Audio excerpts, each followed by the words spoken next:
Hey everyone, it's Anna here, and today I'm finally starting a new project. It will be a macrame wall hanging, this time on the more geometrical side, and I can't wait to take you on the tutorial. Let's first run through the list of supplies, as always, starting with the piece of driftwood. So normally I do geometrical wall hangings on just the regular dowels that are straight, but judging by the awesome colors in this piece, I think they're going to fit so well with the colors of the cords and the general idea that I have in mind. And this is about 65 centimeters long. Now for the cords, that's where it might get a little bit complicated because I'm planning to use 4 different ones. First, for the initial cords that are gonna go on the piece of driftwood, I'll be using these braided cords in the color natural. Now, the reason I'm using the braided cords here is because the plan is to have like a very clean cut at the end, the fringe. And so the braided cords are really the best for that because both 3-ply and single twist, they tend to untwist a little bit and just fray at the ends a little bit. So that's why I'm going with the braided cords here. And then I have 3 different colors of single twist cords. The natural as well to match the initial cords. And then I have this like darker brown, which I think originally this was the Mocha, but I don't think they make those anymore. But I do think that their current color that's very similar to that is called caramel.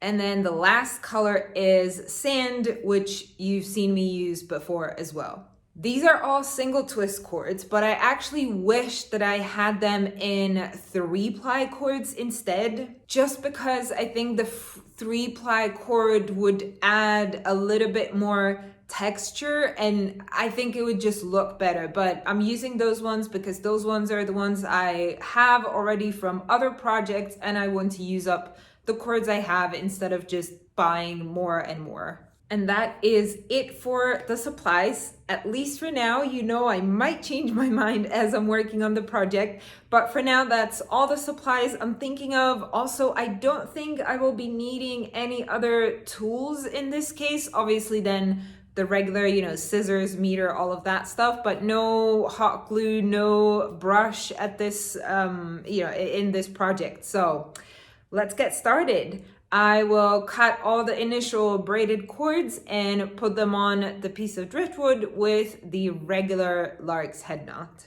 So I've put up 24 of those braided cords, and now it's time to start working with those 3 single twist cords of the different colors. I will be starting with the natural cord on this side, so I'll add this cord with the vertical double half hitch knot. So to start adding this cord, we're going to take it to the back of the work. On the left side, we can leave just a tiny bit out there. And on the right is the rest of that entire cord. And we're going to flip it over and in to the back. At this point, we're going to tuck it right underneath where we did the lark's head knot. And then for the second loop of the double half hitch knot, we're going to make a little loop here, cross the cord over the 2 filler cords, and then take it through the loop to the front again. Kind of making it, you have to make sure that this stays tight, so you have to keep holding on this piece a little bit so that it doesn't untie as you're tying the second one. And that's that.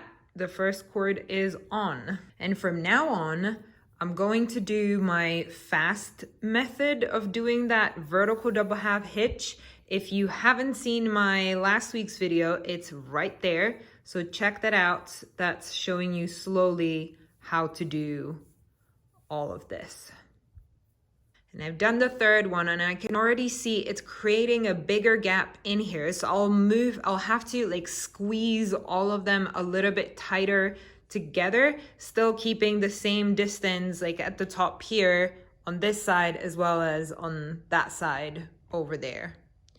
just to make sure that these can all be very close to each other.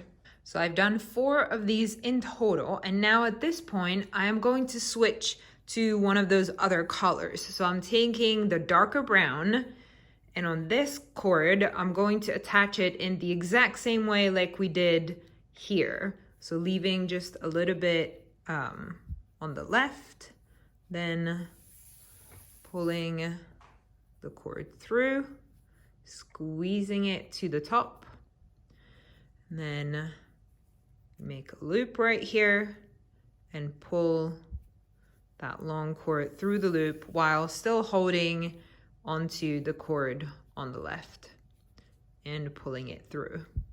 And now again, making 4 of those double half hitch, well, only 3 more to get to the total of 4 for this top row.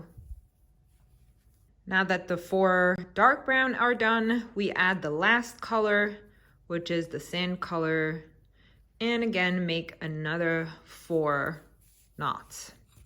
So I finished the entire row here. So we always have 2 sections of that same color. So 2 natural, 2 dark brown, 2 sand. And now we will start adding the second rows. And the idea is that all these colors are going to create these sorts of stripes. So when we will be adding the second row here, we're only going to do it for these 3 cords. This one is going to be dark brown in the second row here.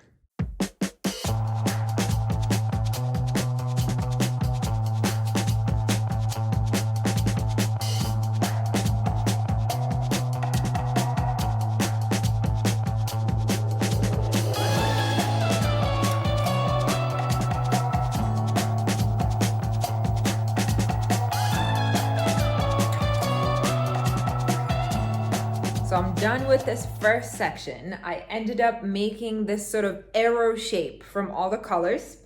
I did 5 rows going this way of the double half hitches and then 5 rows going the other way. So you can see that up here and down here, the colors are exactly the same. So we started with 4 double half hitch knots of each color, and we're also ending with 4 double half hitch knots of each color.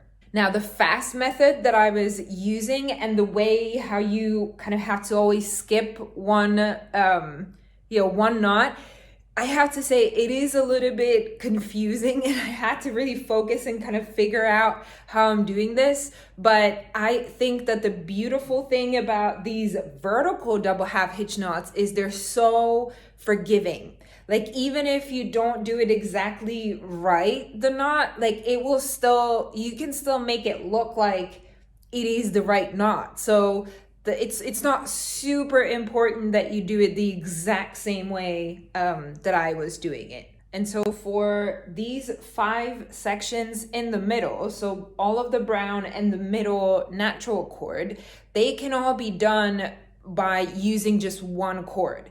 And also the lengths that you will find in the description, I've adjusted them to make sure that that works. Now for my own work, for this work, when I turn it around, you will see that there is plenty of these little cords here. That's because I was using some scraps as well to work with. Like, I wasn't cutting all of these cords up front. Like, some of them were just shorter scraps, so that's why. But yours should look a lot more prettier. Now that next step should be that you cut all of the cords to leave about 5 centimeters, and that's it. Don't have to worry about it. Now, the forgiveness of this pattern is also in the how you can use up the scraps, because you can really add a new set of cords at any point in the pattern, and it's really not visible. I mean, can you tell how many cords I'm using? I hope not. Like, it doesn't really create any difference in the pattern if you're adding new cords into it. So this is also a way how you can maybe use up some of your scraps if you want to. For this next part, I'm going to be creating this kind of a mesh or pattern from square knots or half square knots, and I'll be working now only with these cords, so the natural braided cords that were the original ones. So I'll start here on the left, and I'm going to start doing a square knot, and it doesn't really matter if you start on the left or on the right. You'll just need to remember. So here I started on the left, and I'll make just the one side, and that's it. Leave it there. Move on to the next one, start with the same side. So here it was the left one.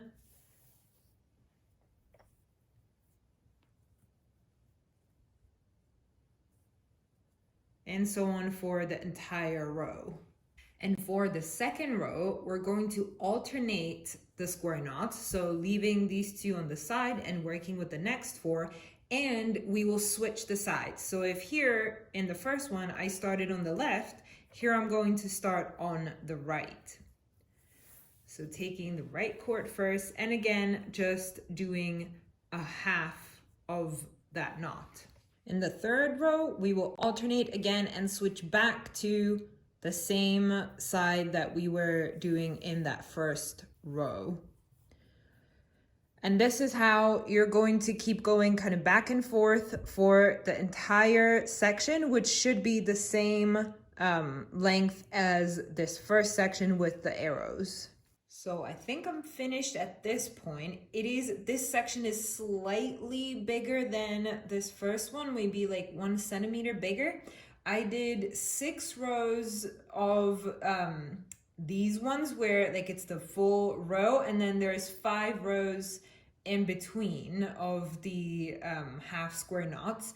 And I'm finishing on that same row as I did at the top, because I feel like it will be more helpful, the fact that these two cords are like more, facing a little bit more inwards, let's say, because now what we're going to do is add again all of these cords, and I'll again do the same arrows, so exactly the same thing as I did here, except the arrows won't be facing this way, but they will be facing that way.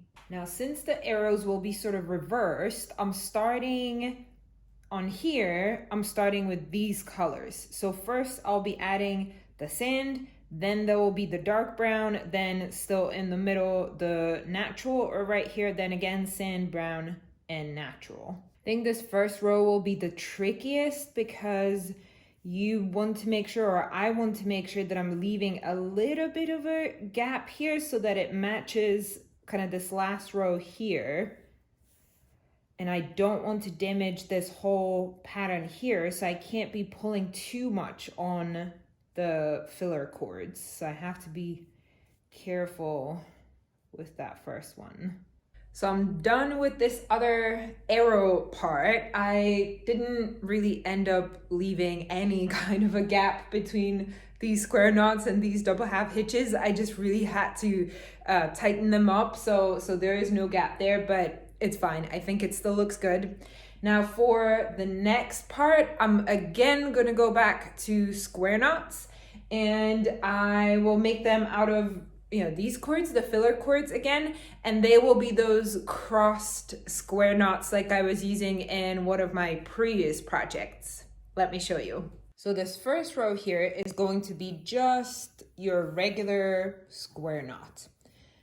Very much tied up right where the double half hitch knots end, and it's also going to be the full square knot, not just the halves like we were doing up there. This is how I will continue for the entire first row. Now for the second row and an alternating square knot, before starting the square knot, we're going to flip these cords into the middle, and these go to the outer side. Now in this row, I was starting the square knots with the left cord going over the cords first.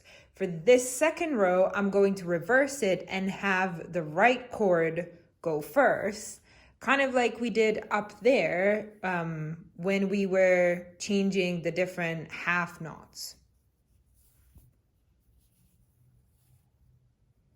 So the idea for this whole part is to create this sort of a shape from the square knots. Each row, we're going to flip it over first, and then we make the square knot opposite from what it was up there. So first we started with the knot on the left, here it was on the right. So in the third row, it's again going to be on the left. So starting with the left side first and then finishing on the right side. So you can see that this is the same as this one. And that's how I will keep going for the entire part here. So I'm not loving the way this is turning out. I first, like a couple rows in, like maybe the third row in, I started noticing how it's like wavy like this. Like it's not straight like this. It has these different waves in it, which, yeah, I don't know how much you can see that from this angle, but it looks off to me. And I also feel like the gaps are too big. Like there's too much of a difference between this and this, the rest of it. So new plan. I have to undo this entire thing. And then what I'm thinking is I still want to do square knots, but I'm going to do regular ones without the twisting. And instead of doing just one arrow going like this, I'm actually going to split them in the middle and have kind of two sides going like this. And let's see if that works better. It's so weird, I'll let go. It's so weird, I'll get old. Got a love for another one. Got a love for another one. It's so weird, I'll let go. Now that is so much better. Even just seeing the one side only, I know that that works much better than how it looked like before. So I left that first row in, but now I realize I'm actually will have to undo this one, because on this side, what I kept doing, you probably saw that, I kept flipping the rows between the left facing and right facing square knots. And on this side, I want to make sure that it is the mirror image of this one. So that first row can't be all the same knots. It has to be, if this one is that way, then this one has to be the other way. So just undo this and then do the other side, and that's it. So this is better, yes, but I just still don't like it. I keep stepping back, looking at it, and it still doesn't feel right to me. So what I have now decided to do is, instead of having it split like this, I would just add all the knots to fill the entire row and just have it straight. So kind of like this section here, I'll make sure that it's the same length. Maybe I will have to like remove the last two knots or something to make it more or less the same as this. And then fingers crossed that I will finally be happy. So I've just realized that I've done the mirror imaging. So I have to undo one of these, the entire thing, and then fill it out from one of the sides. So yeah, changing my plans, but it's okay. I will get there. And if I don't like it then, I'll just leave it. I'll leave it as it will be then. At least there's one positive thing to this, and that is that I am using the braided cords. Because if these were not braided cords, if they were the single twist or 3-ply, I would not be able to do this. Like the cords would just get damaged with me unraveling them all the time, and it would just look awful. Whereas the braided cords, like you can't tell. You can't tell if I unravel it 10 times, it still looks the same, more or less. But so trying to look on the bright side here.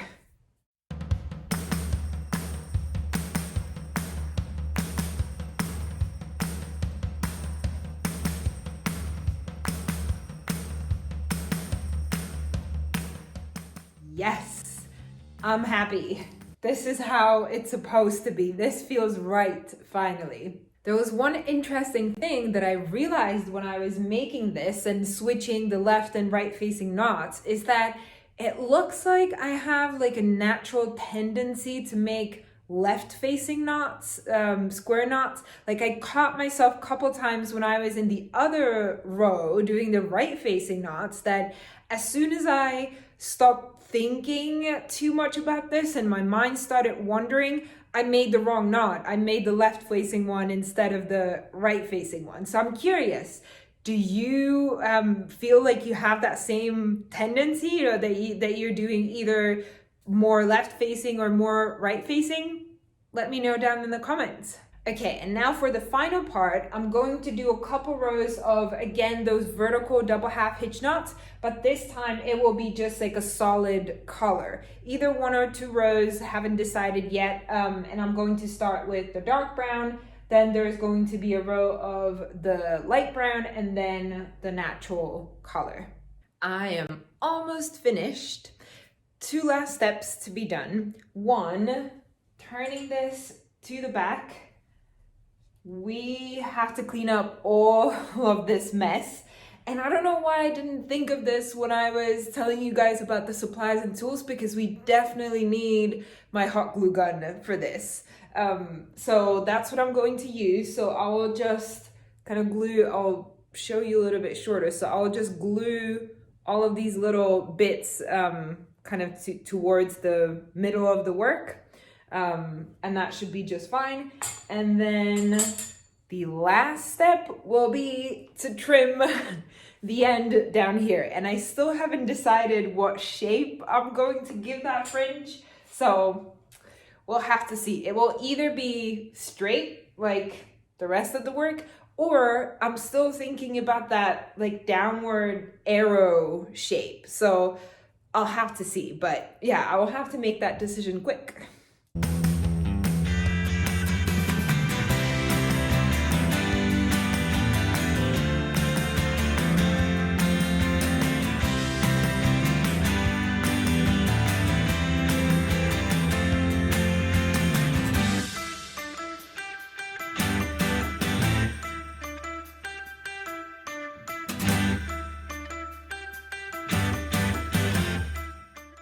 Almost there.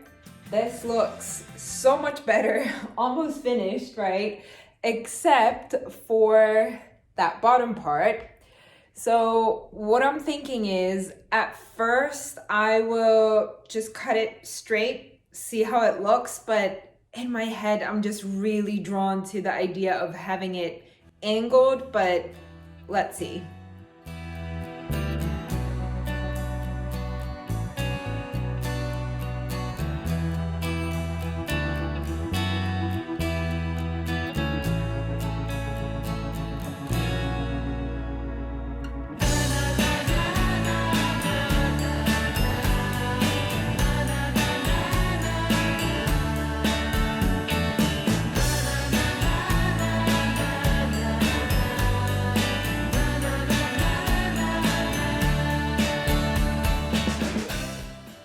Here we are. I ended up liking that straight fringe, so I left it like that. I hope you like it too. I hope you've enjoyed the tutorial.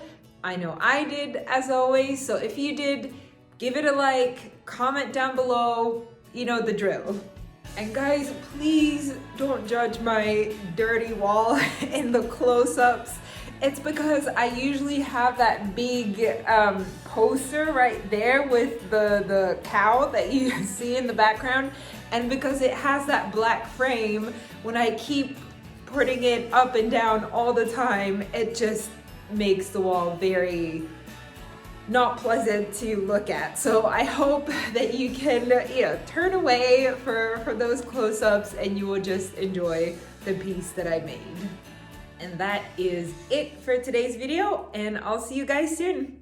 Bye.